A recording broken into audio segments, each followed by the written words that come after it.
Bonjour, je m'appelle Agnès Rousson-Mourier, dirigeante de la société ARM Formation, formatrice, consultante et coach spécialisée dans le management et le développement personnel. Dans ce cadre, j'accompagne des jeunes en construction de parcours professionnels, des salariés en gestion de carrière ou en reconversion, notamment dans le cadre d'un burn-out.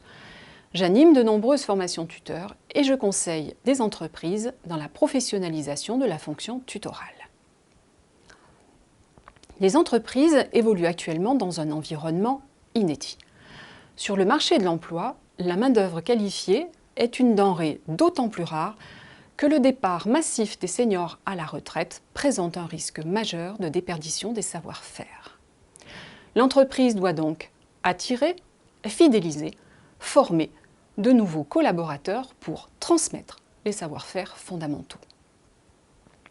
C'est ainsi que dans le contrat de professionnalisation ou dans la période de professionnalisation, un tuteur est nommé afin de permettre aux salariés de maîtriser les compétences et les pratiques professionnelles.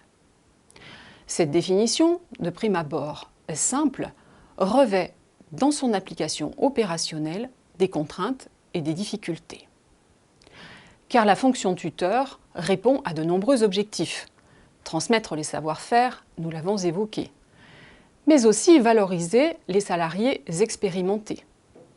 Et enfin, faire rayonner la marque employeur en démontrant la capacité de l'organisation à développer le potentiel humain.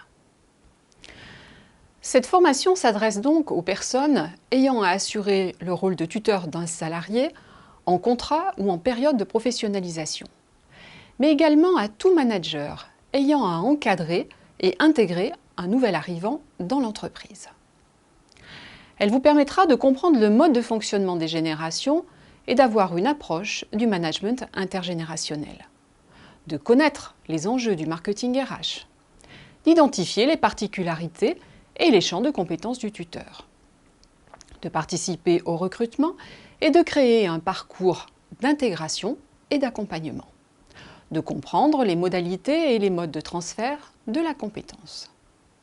Pour vous accompagner dans cette formation, nous avons mis à votre disposition de nombreux outils.